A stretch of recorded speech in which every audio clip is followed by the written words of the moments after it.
Welcome to the latest episode of the Blazing Musket Podcast. We are joined today by Valair Shabilla. He is the founder and contributor at SixOneFive Soccer, which covers Nashville SC.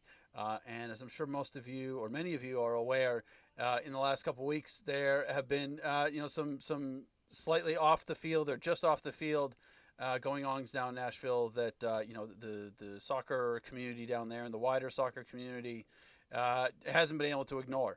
And we wanted to take an opportunity to talk about that tonight with Valair, who is, is down there front and center with everything that is going on. And again, as most of you know, it's a supporters group called Brigada De Oro. They're a Nashville SC supporters group, and they have decided to essentially kind of suspend their pregame activities, and many of them are deciding not to go to the game. Not as a protest, but just simply out of a literal concern for their own safety, which is the last thing that anybody wants to feel when they go to a soccer game, as many of us do every single weekend. So with that, Valair, we really appreciate you coming on the show, and we really appreciate your coverage and SixOneFive Soccer covering this as well, because again, like we talked about before we started, there's just certain things that are going on that you might want to only talk about soccer. And it's supposed to be our little bit of an escape, but it's become not that for at least this one supporters group. Yeah, and thank you guys for having me. I appreciate it. I want to let you know that we looked at the Blazing Musket when we were starting 615 Soccer, and you guys were one of the ones we looked at and tried to maybe not replicate necessarily, but get some ideas and understand what local coverage looks like and how we can do local coverage as well as you guys have. So appreciate you having me. This is an important story, and I'm it's a sad thing that we're talking about this, but at the same time, it gives me some courage that it gives me some encouragement that you and other outlets have reached out and wanted to hear more about what's going on. Yeah, for sure. I mean, it's just like I said. It's tough to be surprised anymore at this point, to be perfectly honest. But there's certainly been enough stories about what is going on with people, whether it be that they are immigrants, or quite frankly they look like people that might be immigrants, or if they've spoken out about certain things, if they've spoken out about what's going on in Palestine, that sort of thing. Very, very quickly, a lot of these things have just kind of started to kind of spiral out of control. And again, to have it start affecting soccer, it's like, look, is soccer really that important? No, but this is supposed to be fun, right? Like, we're supposed to, put all the not so good stuff aside for a couple hours a week and just enjoy the game. And so, can you tell us just a little bit about, how did they, what does a typical weekend look like for this group? Yeah, so La Brigada De Oro is one of a handful or more than a handful Nashville SC supporters groups.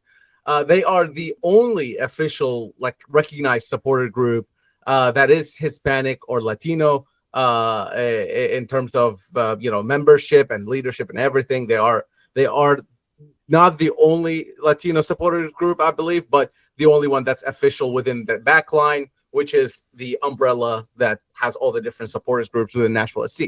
So they've been around since 2020, which is the first year Nashville SC played in MLS. Their members started within other supporters groups before that when Nashville was in USL. But once the MLS kind of push happened, they wanted to create their own, Hispanic culture. And I keep using the word Hispanic, but maybe Latino is more appropriate here, or Spanish speaking culture. Sure. Yeah, and sure.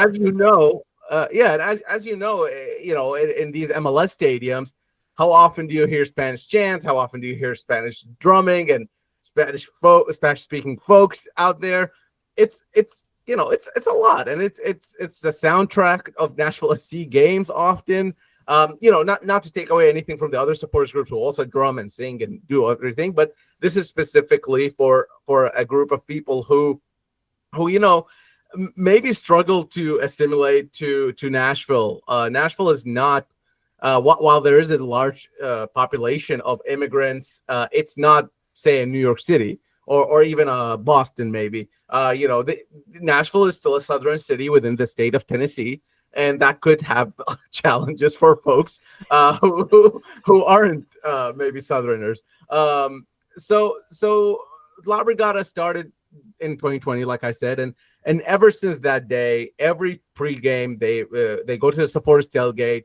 They have a big tent. They have a DJ. They have some amazing tacos or whatever they're making that day, and it's a good party. They bring the sort of party, pregame party, to the supporters tailgate. Again, other supporters are also there. It's not just their thing, but they bring that vibe to it. There's always a DJ. There's always some good food, good conversations happening. All the supporters are together. There's a mix and match here and there. It's a really, really good, inclusive environment for everybody, right? For everybody to enjoy. You don't even have to be a part of a supporters group to enjoy. You can just walk by and eat a couple tacos or drink a beer, whatever you're into, right? So that's the vibe before the game. And then in the game, like I said, they're capoing, drumming, singing, chanting, all that sort of stuff. And when Nashville SC win, they do this this really nice thing outside in the concourse, right outside the supporter section in the concourse.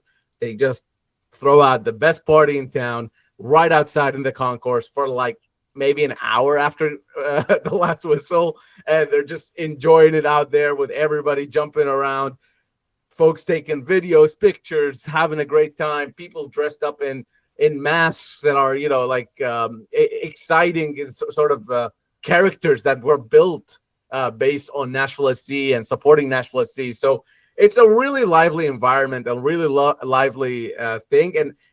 And the thing that really makes this the most important is that Nashville SC uses that to draw people to the game, as they should. Like any marketing person should use the fans to do that, right? And when I say use, I don't mean it's in like a bad way. It's just they use the footage, they use the vibe, the energy, all that is part of marketing. It's part of what Nashville SC is, and how they promote Nashville SC games, right? So they're a vital part of this community. And when stuff, and we should come out and say the ICE raids are what they're afraid of. So when stuff like that happens, I think a lot of folks, I'm an immigrant myself, and even they're not targeting me for once. So I'm like, I'm pro Iraq, just to give you a little bit of a perspective here. But and like we said earlier, like I most of the time, so I don't get to see those challenges maybe that they see. And when I hear ICE raids and I see them, and I hear about them throughout the country, and then I see them in Nashville, then I'm starting to feel something. And then when I see them affect the soccer community, the community that I cover, the team that I cover, that makes me way more interested in this in the way of I'm afraid for them. I'm afraid for myself, but mostly I'm afraid for them. And I think that sparked a lot within the Nashville SC community, whether it's supporters or fans who go to games, when they see that, hey, this is not just a legislation out there of like, yeah, sure, like in legislation, it sounds great. These are, quote unquote illegals, and like, let's get them out, whatever. Like, sure. But then when you see it affect your community like that, I think that puts a whole different perspective to it. At least I hope so for certain people who maybe chose to ignore it for a long period of time, but now it's affecting our soccer community. And I'm sure you guys have something similar in up there in New England in terms of a soccer community. It's so tight knit, and especially in MLS, it's like there aren't a lot of us. You know what I mean? So there's a lot of friendships and a lot of close relationships, I think, within it, and that's been what the city and the soccer community is dealing with so far since May 10th. Yeah, I mean, I think you put it really well, right? Like, it's one thing to watch the news or go on go on Blue Sky or Twitter or whoever else and just kind of see this stuff, and you can literally just say, oh, okay, you know what, like, I don't really know what I can do about this, but geez, this. I need to take a break. I need to shut the TV off, right? Like, literally, I can't even tell you how many times in the last like 3 or 4 months it's just like, geez, I don't know what I can do. I'm fortunate because of like I said, because of the color of my skin, I'm not going to be affected by this.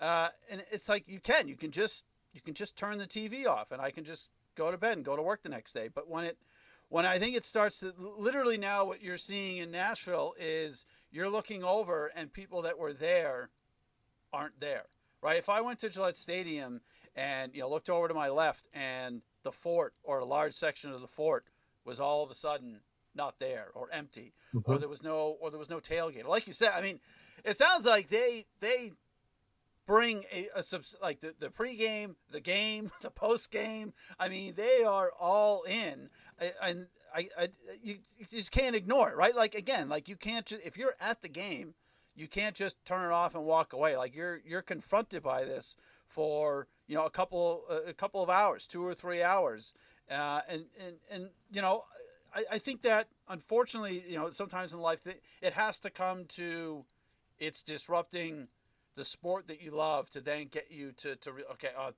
this is really actually happening. This just isn't on the TV, or this just isn't. Oh well, I don't live in that part of the country, so whatever. Right. Right. Yeah. But so and yeah, let me just add this. I mean, I you said it early on when we started the show. They didn't do this out of protest. They literally did it out of fear. Because what had happened and what conspired these events right before this game, there was a huge like a fight. I don't keep up with like fighting sports, so I don't ask me what it was. But essentially, there was a watch party at a predominantly Latino event place where there was a watch party for this fight, and ICE specifically targeted folks leaving that, knowing that they are going to be of Latino descent in an area that is very Latino within Nashville. And ICE specifically targeted those folks and arrested about 80 of them or so. And there wasn't due process in these arrests. There were traffic stops that turned into get on this bus, and all of a sudden you find yourself in Louisiana. And that's what happened. So I just wanted to like give a nice like a way of looking at this and why they chose to not go to the game. Because look, if you're ICE and you say, oh, there's a Hispanic supporters group that meets up before every game, and yeah, maybe they can't do anything at the ground at Geodis Park because it's a private property and they can't just walk in and get you at Geodis Park, but you got to go home afterwards. So you gotta leave at they some can point. stop you there. Yeah. And I mean, it's not beyond the realm of imagination that ICE would target that. And that's why they came to the conclusion of we're just going to not go because this is affecting us. And let's be clear, there's been some cases out there as well, because I think people are asking themselves, well, if they're legal, they have nothing to worry about. And we use the word legal, documented is the better word, really. If they're documented, they have nothing to worry about, right? That's kind of been always the thought here. Well, that's not necessarily true, because if you look around the country, there's been multiple cases of folks who are documented who are not getting the due process. And I think that's the part where it makes me afraid and makes a lot of folks afraid, because also there are some people that are in the midst of getting documented, right? Maybe they have a court date coming up. Maybe they have a hearing, or not even, I'm not using the right words, but maybe like their forms are getting filled right now, and maybe they are submitted, they're waiting on an answer. So technically they're documented, but they're not asking for that. They're not asking for any of that. They're just putting you on a bus and pretty much getting you through. So, and a lot of folks don't know their rights and don't know what they can and cannot say. So it's easy to put it all as a blanket statement of like undocumented people, got put on a bus and they're being deported, so it's okay. And it's like, I just really hate that way of looking at it, because these people have children who didn't go to school because they were afraid that they might come and get them at schools. So like this is the part that I always try to make sure we're saying, is that, again, it's not a protest. It's literally being afraid to go to a game, because if it happened at a watch party in an area they knew there were going to be Latino people, there's chances are it's going to happen at Geodis Park. And that's why they chose not to go to the game. Yeah, it's not. There's a lot there, but like, I mean, that kids not going to school out of fear. I mean, I'm not exaggerating. That is literally happening a mile and a half from where I'm sitting. Like I know for a fact that they are scared to go to school just because of where they came from. Right? It's not the documented status or whatever you want to call it. And even if that is the case, even if they are, not supposed to be here, whatever that means. Like, the second that you step foot onto American soil, like, no, it, regardless of who you are, how you got here, like, it doesn't matter. The Constitution says that you have the right to due process. So, like, it doesn't, right? So, like, it doesn't even matter. But the fact that it's basically just, ICE is looking at it as, well, if we just round up enough of them, surely someone here is someone that we can prosecute. So let's just go somewhere and we'll just round up a whole bunch of them. It's like, I mean, it's kind of insane that this approach is just the way that they go about doing it. But like you said, I mean, it's pretty simple, right? We know where they are every other week on a schedule.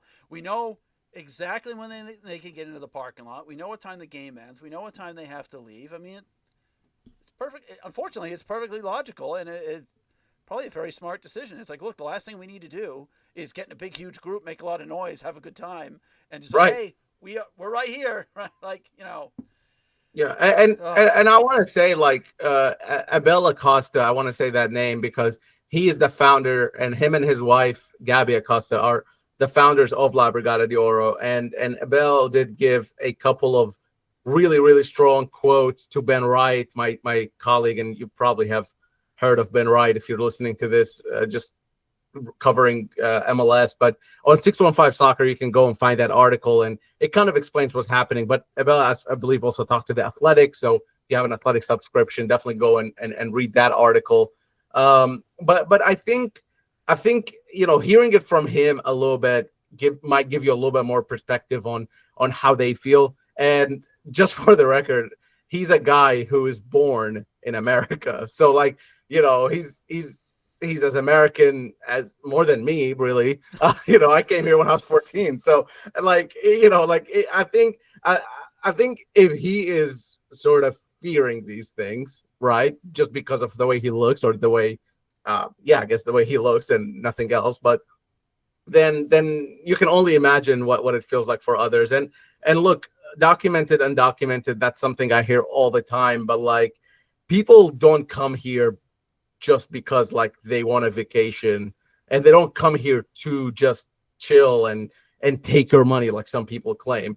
They are here working. Yeah. And the biggest testament to that is that when the ICE raids happened in Nashville, multiple businesses had to close because their workers were not there. And I'm not talking about Latino businesses. I'm not talking about Latino areas, which did have to close. But I'm talking about, if you've ever been to Nashville, you know what Broadway is. Broadway is the party center. It's downtown. It's where all the tourists go. They're drinking every day. They're partying. And multiple bars on Broadway had to close. That hasn't even happened. That didn't even happen in COVID time. Like, you know how crazy it is that they had to close because their workers literally could not be there because they were afraid they were going to raid the bars where they are working. So next time you think maybe this doesn't affect you, or that, this is something that it's those people over there, it could well affect you. It could affect the restaurant you go to, the bar you go to. It could affect, kids that your kids go with to school, whether it's other students, other teachers, whatever it may be. These are folks. These are people, and we keep putting words in front of that, like illegal. And it's like, please just like understand that even when somebody doesn't have documents, they're still a person, and yeah, there are some criminals. Like, I'm not like saying everybody is a saint. And like, from the people that got arrested in Nashville, over half of the people arrested did not have any criminal record. And that's based on ICE numbers, not even like a third, like that's what ICE released. So just to put that into perspective, it's like these people aren't just here to do something. This is a last resort for them because they couldn't be safe in their home country. and that was the last resort for me and my family when we came here. So it just when we talk about legal, illegal, documented, and documented, it's like people are people too, you know? Yeah, no, I mean, yeah, we are ultimately all humans, and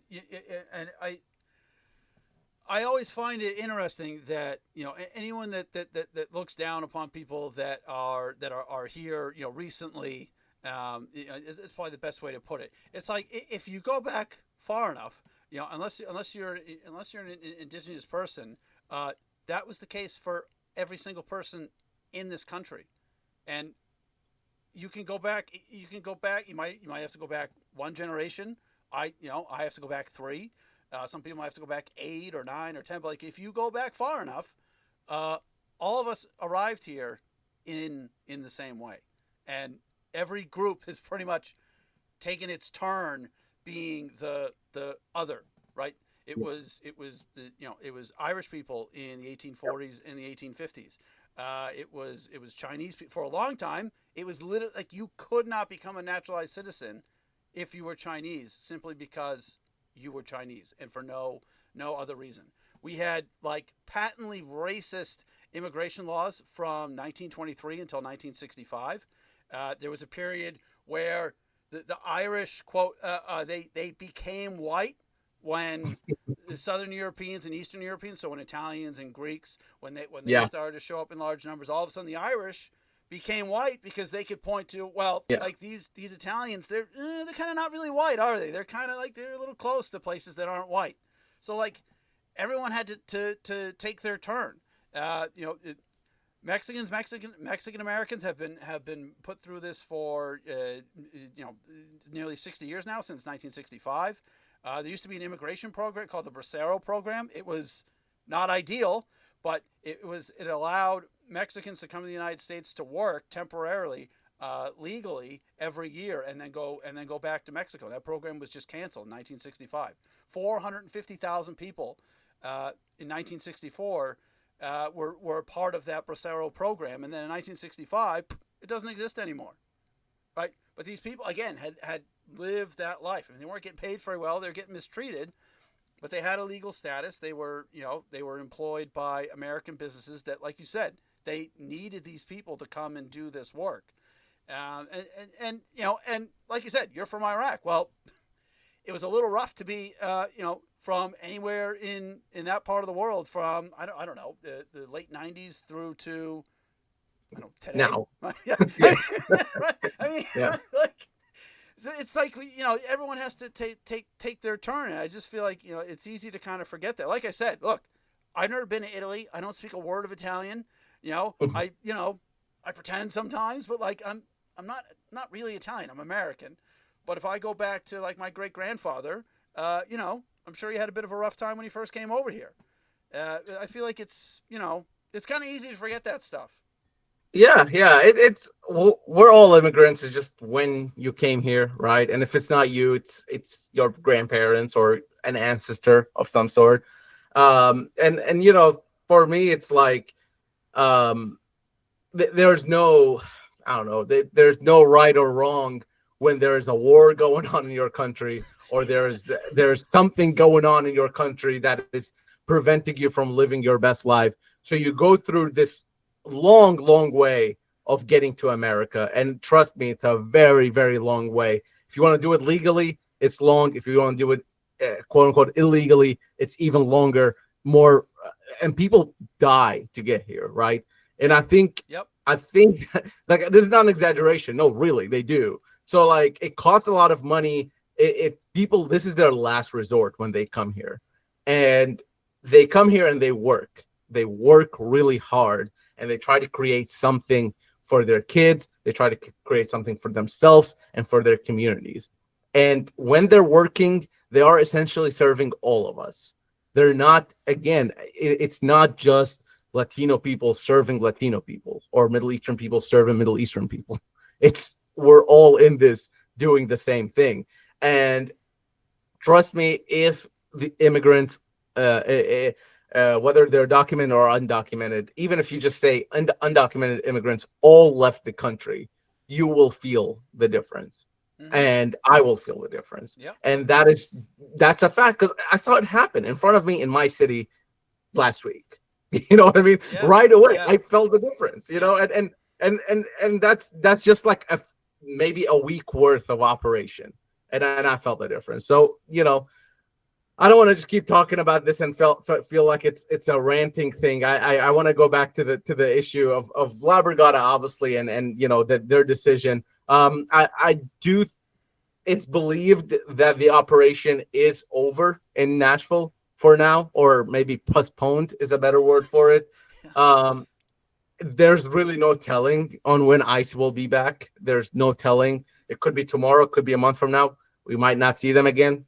That's what I'm hoping for, but I don't think they're listening to my suggestions, and I don't think it's a coincidence that the operation was postponed after certain businesses couldn't open up, and those businesses were not um your Latino businesses. No, they were Kid Rock's bar in Broadway that all of a sudden couldn't have enough workers, and all of a sudden, oh look, we don't have these raids anymore. Yeah. Funny how So that works.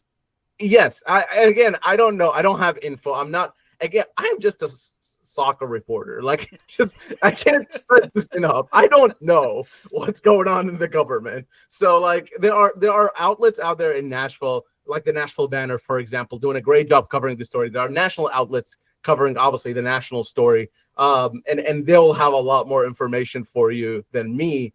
But I can tell you from a soccer perspective how impacted we were here in Nashville, because it wasn't only that one game. There were 3 home games.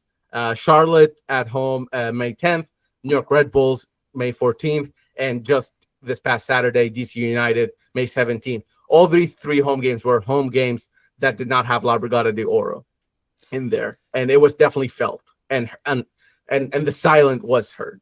Yeah, I mean that's the thing, right? Like, I mean, the Revs were away for 3 weeks in a row. They were back this Saturday, and it was you get excited. Even for the Revs, you get excited to go to go back to the stadium. They've got a homestand in July where they're home for 4 weeks in a row, and it's like you said, it's definitely something to look forward to. Something that you're thinking about during the week. So to feel like that's something that you can't even go and do, or again, like you said, even if you are there, you're missing the presence of the people that aren't there. So the other supporters groups, what have they what have they done to show support and make it clear that like if one of us isn't here, it affects all of us. Yeah, it's been a good response, I think, from the other supporters groups, and I think it shows a united front of who the soccer community is in Nashville. And I'm sure other MLS cities have a similar thing, because again, soccer is different than football or hockey or basketball or any of those sports, where it is very international. It is very welcoming to folks who maybe even don't speak English, or speak English very little, or speak full English but maybe aren't from here. There's a reason I report on soccer and not hockey, because soccer is what I know from back home, and that's what I knew when I came here. So because of the nature of soccer, I think this is felt a lot more. And the response from the roadies, the assembly, I'm trying to think of all the other mixtape supporters group. Sorry if I missed anybody, but the entire back line kind of rallied around this. And what they did is they had a 10 minutes of silence during the Charlotte game. So in the 15th minute, there were no drums, no chants from the supporter section, and it lasted until the 25th minute. And that was definitely felt and heard. And it was very clear that that's what they were protesting, because when that silence happened, they put up banners that said, "We're not all here," and the translated version in Spanish as well. I don't speak Spanish, so I'm not going to even try to pronounce it. But it was, yeah. But the 2 banners were there, and that caught a lot of media coverage as well, which is very important in this, because I think it does raise awareness of what's going on. And while La Brigada were not protesting, these folks were protesting, and they weren't protesting Nashville SC perhaps, or MLS even, really, because what can they do? But it was mostly protesting the what we have been talking about with the ICE raids and the traffic stops and all of that. So It's been, it's been a mixed bag of emotions. So there was the 10 minutes of silence, but also the section or near the section where La Brigada stood at the supporter section has been covered by a big La Brigada banner. There's been La Brigada flags going around the supporter section, and that happened all three games, not just the Charlotte game. In terms of the banner, the silence was just one game, but then the rest of the activities have continued every game since, and I believe will continue until La Brigada come back, because I think the supporters understand that La Brigada brings a lot of energy and people to the supporter section, and that's very important for a team like Nashville, kind of rallying the troops and going into a really good run of form, which has become kind of secondary to this story, honestly, all things considered. Yeah, again, right? That's that's kind of the shame of the whole thing, right? The team's doing well. You got 3 home games in an 8-day span, and they just feel like they can't be there. They're not being there to make a point. They just literally just trying to do what they think is best. And like you mentioned earlier, for sure, the MLS teams and Major League Soccer itself, they definitely play up what the supporters bring. Like they have like this literally halftime of every single game on MLS Season Pass. They have the supporters cam, right? Like they use like the footage of the groups, the flares, and and all that sort of stuff. Like it is, like you said, it is definitely a unique soccer thing, right? There isn't a hardcore supporter section at Celtics games, and so it's definitely it's definitely a very unique thing, that we have most of the supporters groups around the country, that they have. Yeah, and look, every press release from MLS or any team within MLS that talks about unity and inclusivity, and Yep. whether it's Pride Night or we just had in Nashville the AAPI night, right? And it's just, there are all these sort of initiatives around not just certain teams, but just league-wide initiative, but also for these teams. It's a little bit. This is the part where I have the skeptic in me, or I guess the negative in me, is kind of don't appreciate those nights as much as I should, because I feel like they kind of result in this where when it's nice to be inclusive, when it's nice to be an ally, you are an ally, right? And then when crap hits the fan and things aren't going well, then you're nowhere to be found in terms of what you're doing for the community, right? So it's it's a little bit of a hard thing for me to believe that MLS is really for inclusivity when I haven't seen a single thing from the league about this. You know what I mean? Oh, no, absolutely. I mean, it's like it's easy to send the teams out with special shirts for the night, and you do a quick announcement. You honor somebody from the local community. Like, okay, I mean, it's good that they do that, but it's not hard, right? Like you're not pushing anyone's buttons. You're not going to lose any ticket sales because because you had the guys come out in different shirts for for a week or two, or or whatever it is. You'd be surprised, but yeah, I mean, it's definitely not doing. Come to the South, you'll see some things. But you're right. I mean, it's not doing, and it's not. Look, I honestly think, like I've even seen it with NSC folks, and not to say too much, but I don't think it's the people working. A lot of times, it's not your average NSC, Nashville SC worker or MLS worker. I don't think they are the ones not speaking up. I don't think it's you know what I mean? It's a decision made way above, because look at who owns these clubs within this league. And I think that's kind of really where that comes from. And it's really, I even know folks who maybe do help out within MLS without doing it in the club's name. And this is just general, not just about this specific situation. Yeah. But maybe they don't do it in the club's name because they can't, because it's political. Yeah. Yep. you know. Yeah. And we've seen this with a lot of different brands and a lot of different companies. It's not just an MLS or a soccer thing. But you know, it's a little bit of a sensitive topic right now in Nashville because, well, these are Nashville SC supporters. Again, going back to that, it's that it's happening. Okay, cool, it's happening, whatever, until it starts affecting you, and that's when you start to really notice it. So, you know, and I don't know how much a statement would do from the league or from the club, but I just think the sort of just juxtaposition of us celebrating AAPI night in Nashville and then the team celebrating AAPI night the same day as a huge group isn't able to attend the game because of fears of being deported from this country is just like a really weird feeling that I had when I was at the stadium. Yeah, no, absolutely. It's been a lot of weird feelings lately, for sure. But like you said, I mean, it's challenging isn't the right word. For the owners of a lot of these teams, it's, you know, they're if they do something or if they say something, their trade off is, well, it's going to upset more people than it's worth. So, you know, it's just be a lot easier if we just don't do it. But like you said, it's kind of like a convenience thing. Like we just won't. We're not really going to get caught up in this because, you know, we really don't have to. And let's be honest, they weren't expecting this to go national. They weren't expecting the Athletic to do a story on this.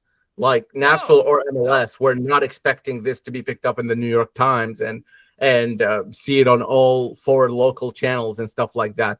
They weren't expecting this because I mean, it's fair, I guess, to not expect it to be a huge deal because stuff like that has happened in the past and maybe it just hasn't picked up as much steam. Mm-hmm. But in all honesty, this is the second or biggest, if not the biggest, the second biggest story to come out of Nashville, like Nashville SC related, that has gained national media access.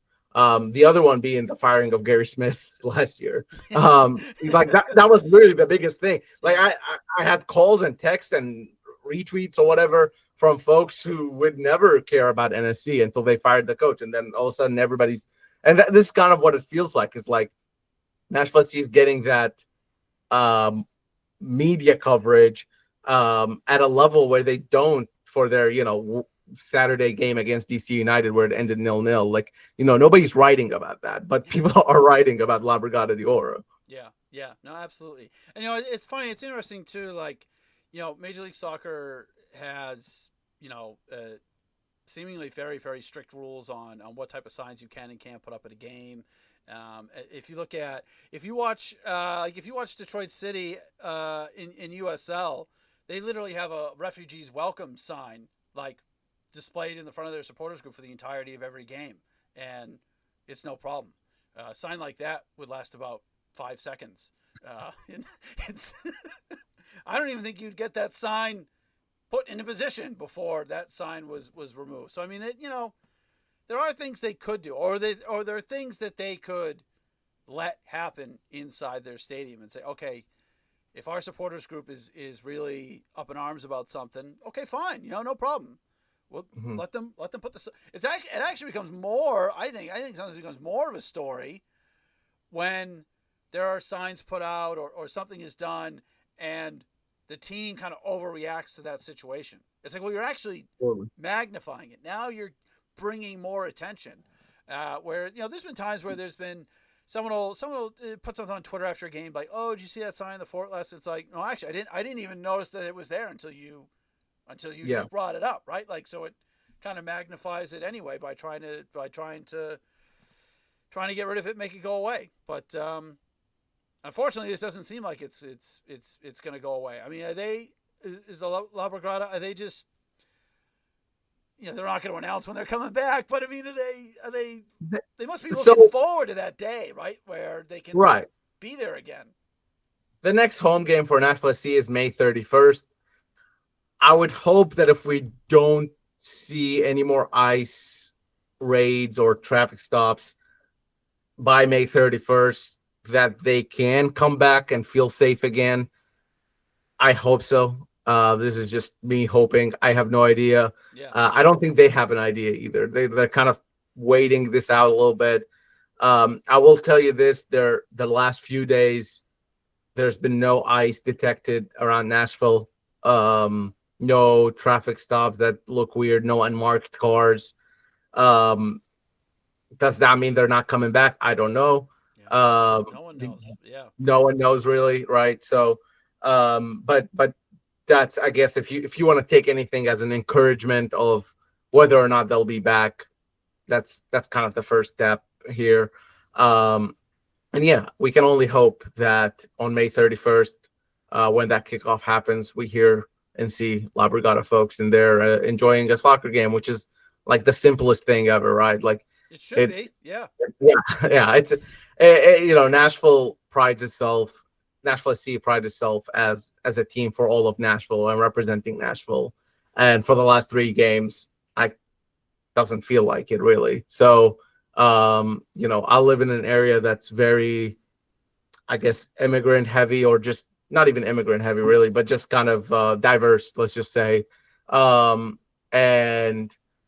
I know folks living in even more diverse areas where they saw people afraid to go out in the street and stuff like that. And Yep. and they're saying that maybe now that's changing a little bit, and hopefully people feel safe enough to go to school and go to a soccer game, which is 2 hours out of your week where you can maybe just scream and have a good time. Yeah. That's the simplest thing. And if Nashville SC is a team for all of Nashville, they need to be a team for La Brigada and those folks as well. So hopefully they can be that on the 31st, because that's the next opportunity we hope to see La Brigada in. Yeah. No, absolutely. I mean, that's what this is supposed to be about, right? This is supposed to be about enjoyment and the community and having a good time. And there's been times when I used to coach soccer, I was going through some really, really tough times financially, and there'd be times when I get to practice with a quarter tank of gas and $10 in my bank account. Not really quite sure how I'm gonna figure this all out for the next couple of days, but I got a break. Right, I get to run a couple practices for 2 or 3 hours. Soccer gave me a break from all the other stuff. So Yeah. it would be great to see them feel like they can come back and actually be able to come back and be there and kind of have that experience again of like you said. Apparently, they have a great time and they enjoy themselves, and that's really what we should all be doing on a Saturday night. However we do it. Yeah, and then if any of the New England folks are, well, I guess New England already played Nashville this year, but next year or in the playoffs, perhaps, come through, go to the supporters tailgate before the game. I might not be there, but other people who are a lot more fun than me are. Let's hope at least other people are. And I know there were a few traveling New England supporters that came in, so. It was a boring 0-0 game, but hey, maybe you got to hang out with some of the La Brigada folks and other supporters group who honestly do a great job just pre-gaming and everything like that. And then in the game, I think from being a team that played at a football stadium, I can tell you that a soccer-specific stadium is a lot more fun. And I hope one day you get yours, New England fans. So that's I guess this turned out an advertisement to come to Nashville. That's really not what I meant. I just meant come say hi to the La Brigada folks. Hopefully next time Nashville plays New England. Yeah, no, absolutely, and I certainly hope we'll be able to do so. Valair, if people want to follow you to keep up with this story, to keep up with Nashville in general, where can they find you on social media, and where can they find your work? Yeah, 615soccer.com. If you spell that out, 615 is the area code for Nashville, obviously. That's why we have it. And at Valair Shabilla. If you don't know how to spell it, do your best and look for the bald man with a beard. And I'll generally I'll be there.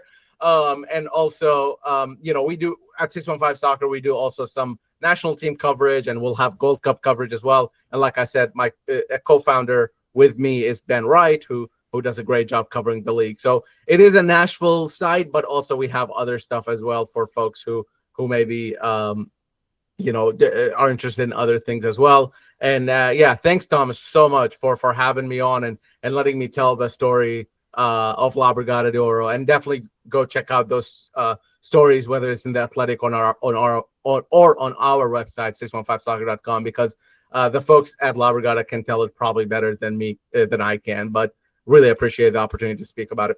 Yeah, no, absolutely, anytime. And hopefully we can have you on again, and maybe we can just talk about soccer. Man, I would much prefer that. Not gonna lie, but hey, important things gotta be discussed. I understand.